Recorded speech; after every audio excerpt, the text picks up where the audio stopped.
Olá, continuando com esta obra. Crisálida. Capítulo 19. Na penumbra úmida da caverna, minha carapaça vibrava em antecipação. Enfrentar um slug ácido de 2 metros não estava exatamente nos planos, mas agora não havia escolha. Eu tinha que derrotá-lo. Meu arsenal era limitado, apenas 3 ou 4 disparos de ácido por vez, e, embora eu não tivesse cronometrado quanto tempo levaria para recarregar, sabia que não podia contar com mais de um disparo restante antes que a regeneração entrasse em jogo. Isso significava que eu precisava de precisão absoluta.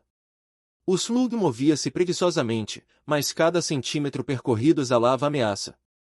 O chão ao seu redor borbulhava com o ácido viscoso que produzia, uma armadilha que queimaria qualquer inimigo que ousasse chegar perto. Sua estratégia era clara: imobilizar a presa e deixá-la à mercê de seus vorazes apêndices. Para mim, que dependia do ácido como única arma efetiva, essa camada protetora era um problema quase insolúvel. Quase. Eu me esgueirava pelas dobras irregulares da parede da caverna, mantendo meu perfil baixo. Meu plano era arriscado, mas não havia alternativa. Gandalf, isso é culpa sua, pensei, irritado. Se não estivesse com tanta pressa, jamais consideraria algo tão absurdo. Um sinal de alívio piscou em minha mente quando uma notificação surgiu. Grip atingiu nível 4. Finalmente! Todas aquelas escaladas e lutas em superfícies verticais estavam valendo a pena. Era o momento de testar essa melhoria em combate real. Eu continuei avançando, mantendo os olhos na monstruosidade. O slug parecia indiferente à minha aproximação, deslizando sem dificuldades por sua própria substância corrosiva. Certamente sua camada de muco o tornava imune ao próprio ataque químico. Mas ele não parecia imune à minha provocação. Quando estava a cerca de 10 metros, ergui-me sobre as patas traseiras e executei o movimento mais insultuoso que consegui imaginar, balancei meu abdômen vigorosamente para frente e para trás, bem diante de suas estúpidas antenas. Vai encarar, slug, meu gesto parecia dizer. A criatura parou, surpresa. Mesmo um predador tão terrível hesitou, confuso diante da ousadia de um mero formiga. Era a minha chance. S de shot atingiu nível 4. O disparo foi perfeito. Um arco letal de ácido atravessou o espaço entre nós e atingiu o slug diretamente no rosto, escorrendo goela abaixo. O efeito foi instantâneo. A criatura se contorceu violentamente, desabando da parede e atingindo o chão com um baque molhado. As protuberâncias rochosas em suas costas arranharam as pedras, emitindo sons ásperos e estridentes. Eu recuei, mantendo a guarda enquanto observava o monstro se debater. Se algo fosse atraído pelo barulho. Finalmente, ele parou. O corpo gelatinoso ficou imóvel, a carcaça inchada era agora um troféu grotesco da minha vitória. Você derrotou o slug Alcioneum, nível 4. Você ganhou XP. Triunfo. Mas a realidade logo me atingiu, eu precisava consumir minha presa. Eu realmente tenho que comer isso. Pensei, com náuseas. Se formigas pudessem vomitar, eu estaria no limite. Mas não havia espaço para frescuras. As pessoas na Terra comem caracóis, então pare de choramingar, Anthony. Lutando contra meu desgosto, aproximei-me do cadáver. A camada de muco ainda cobria grande parte do corpo, então usei terra para absorver a substância antes de começar a me alimentar. O sabor era indescritivelmente repulsivo, e a textura era ainda pior. Apenas metade da criatura coube no meu estômago antes que eu me sentisse cheio. Você consumiu uma nova fonte de biomassa, slug Alcioneum. Você recebeu um biomassa. Perfil básico desbloqueado, slug Alcioneum. Cuidado com os espinhos venenosos em suas costas. Enterrei o que sobrou em um buraco improvisado na parede, prometendo a mim mesmo terminar a refeição depois. Com a biomassa adquirida, melhorei meu ácido para mais 2. A mutação foi dolorosa, mas necessária. A sensação do ácido crescendo novamente dentro de mim era lenta, mas reconfortante. De volta à caverna, eu procurava novos alvos. Ao longe, criaturas se moviam em grupos, centopeias de garras e cães lagartos farejavam o ar. Eu precisava de algo manejável, não um confronto suicida. Foi então que avistei um velho conhecido. O Thor Lizard. Nostalgia estranha para um predador. Aquele era idêntico ao meu primeiro adversário na jornada. Eu já sabia como lidar com ele, mas desta vez, queria testar meu progresso. O plano seria direto, usar o terreno e meu ácido para vencê-lo em combate direto. Cautelosamente, escalei acima da criatura adormecida. Minhas antenas e olhos treinados permitiram que eu localizasse sua posição exata. Com paciência, posicionei-me para o disparo. Estava a menos de 5 metros de distância, movendo-me tão lentamente que levei 15 minutos para fechar o espaço. Finalmente, virei-me e alinhei o ângulo perfeito. Respirei fundo. Bum! O ácido atingiu em cheio o rosto da criatura. O lagarto rugiu de dor, usando suas garras para tentar remover a substância. Aproveitei a distração e ataquei com mordidas repetidas, esmagando seu crânio. Apesar de minhas mandíbulas não serem cortantes, a persistência compensava. Golpe após golpe, a criatura enfraqueceu, até finalmente sucumbir. Você derrotou Thor Lizard, nível 3. Você ganhou XP. Minha evolução estava clara. O próximo desafio aguardava. Capítulo 20.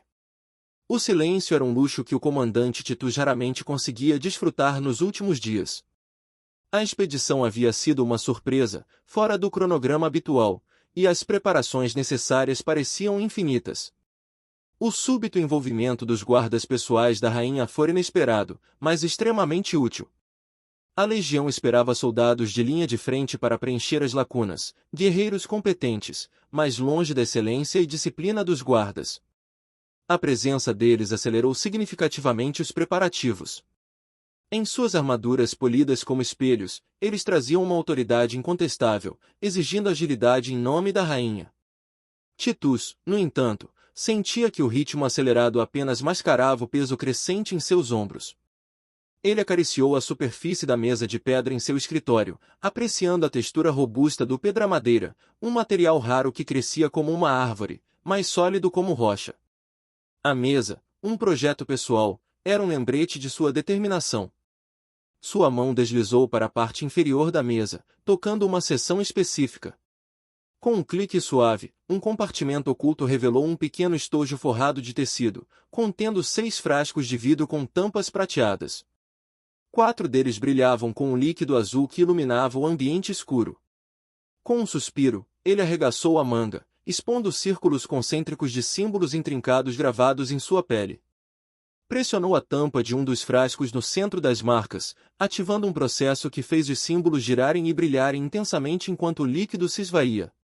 O alívio foi imediato, como se um peso invisível fosse retirado de seus ombros. Guardando o frasco vazio e ocultando novamente o compartimento, Titus se levantou. Ele pegou seu enorme machado de batalha, jogando-o sobre o ombro com um só movimento. Precisava afiá-lo antes da ação iminente. Era hora de voltar ao lugar onde todo bom legionário pertencia, o campo de batalha. Enquanto isso, Mirrin e Donellan, 2 recrutas em treinamento, observavam com curiosidade um grupo de prisioneiros sendo escoltado para dentro da masmorra. Mirrin não conseguia entender o motivo. Os 12 prisioneiros estavam condenados à morte. Por que trazê-los para a expedição? Os 2 estavam no estágio final de treinamento, ambos no nível 30 de suas respectivas funções, Mirrin como patrulheiro e Donellan como mago de fogo. O próximo passo seria a cerimônia de indução à legião, que ocorria profundamente na masmorra. Embora animada, Mirrin também estava ansiosa. Nenhum recruta sabia no que consistia a cerimônia, e os legionários veteranos mantinham o segredo a todo custo. Enquanto esperavam, estavam na chamada Caverna dos Novatos, uma área ocupada pelos monstros mais fracos da masmorra. Apesar disso, era perigosa para aventureiros inexperientes que subestimavam a força das criaturas subterrâneas. Muitos novatos ignoravam os avisos sobre a diferença entre os níveis das criaturas da superfície e as da masmorra, e acabavam em situações de risco. O resgate constante desses imprudentes era um fardo para a legião. A preparação para a expedição era uma operação extensa. Suprimentos eram trazidos por um sistema de elevadores ocultos nas paredes de pedra, ativados por magos da terra. Dona Ellen explicava os detalhes da operação quando uma voz confiante os interrompeu. Estão preparados para a expedição, recrutas? Perguntou a tribuna Aurelia. Os dois jovens se colocaram em posição de sentido imediatamente. Nosso equipamento está revisado e polido, tribuna. Respondeu Dona Ellen com entusiasmo. Aurelia riu suavemente, mas seu olhar firme não perdeu a oportunidade de ensinar. Não me refiro ao equipamento, recruta. Esse deve estar impecável sempre. Estou falando da preparação mental, ela tocou a têmpora com um dedo. A masmorra é perigosa, até mesmo para veteranos como eu e o comandante. Só sobrevivemos tanto tempo porque nunca a subestimamos. Vocês serão promovidos durante a expedição, um momento para celebrar, mas não deixem que isso os distraia. Não deixaremos, tribuna. Responderam em uníssono, erguendo saudações rápidas. Antes que Aurelia se afastasse, Mirrin, ainda tomada pela curiosidade, perguntou. Tribuna, quanto tempo falta para avançarmos? Aurelia sorriu, reconhecendo o entusiasmo juvenil. Ansiosa para começar, não é? Entendo bem. Não levará mais do que algumas horas. Em breve, avançaremos para limpar a área superior e estabelecer um acampamento avançado na floresta expandida. Mirrin observou a tribuna se afastar, sentindo um misto de apreensão e excitação. Ela sabia que, em breve, os segredos da Legião seriam revelados a ela, e estava decidida a honrá-los como parte da força que havia protegido o mundo por séculos. Com isso em mente, voltou a verificar seu equipamento, garantindo que estivesse preparada para enfrentar os desafios da expedição. Dona Ellen, ao seu lado, compartilhava da mesma determinação silenciosa, ciente de que o que os aguardava nas profundezas era muito mais do que uma simples cerimônia.